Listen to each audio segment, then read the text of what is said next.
లక్ష్మీనారాయణ ఇండస్ట్రీలో భారీ దొంగతనం. కొమరోలు మండలం ఎడమకల్లు క్రాస్ రోడ్ వద్ద శ్రీ లక్ష్మీనారాయణ ఇండస్ట్రీస్లో శనివారం రాత్రి దొంగలు పడినట్లు తెలిసి circle inspector Ramakotaiah, sub inspector Madhusudan Rao అక్కడికి చేరుకుని వివరాలు సేకరించగా తుమ్మలపెంట వెంకటరమణకు చెందిన ఈ ఫ్యాక్టరీ మరమ్మతుల కోసం 15 రోజుల నుండి మూతవేశారని, ఒక వ్యక్తి మాత్రం కాపలా ఉండేవాడని, అతను కూడా నిన్న రాత్రి 1 గంటకు ఇంటికి వెళ్లిపోయాడని, అటు తర్వాత ఉదయం వచ్చి చూస్తే తాళం పగలగొట్టి లోపల ఉన్న 17 మోటార్లు, 13 మేక్ల బస్తాలు, 2 టీవీలు, ట్రాన్స్ఫార్మర్లు, రాగి వైరు దొంగలు అపహరించినట్లు కనుగొని పోలీసులకి సమాచారం ఇచ్చారని, కరెంటు లేకపోవడం వల్ల అక్కడ ఉన్న సీసీ కెమెరాలు పనిచేయలేదని కనుగొన్నారు.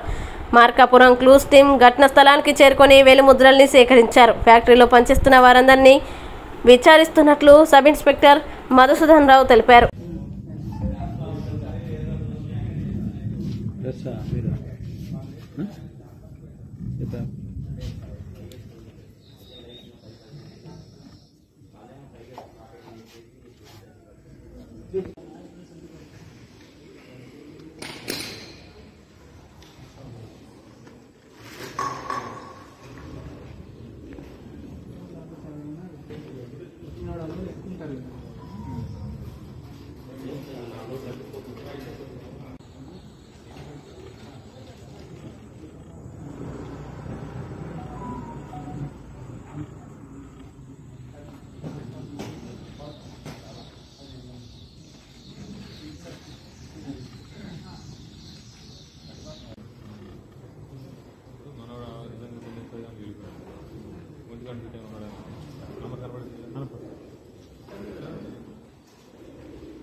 అంకల్ గ్రామంలో నిన్న రాత్రి సుమారు 1 గంట 2 గంటల సమయంలో శ్రీ లక్ష్మీనారాయణ ఇండస్ట్రీస్లో దొంగతనం జరిగింది. ఇందులో 33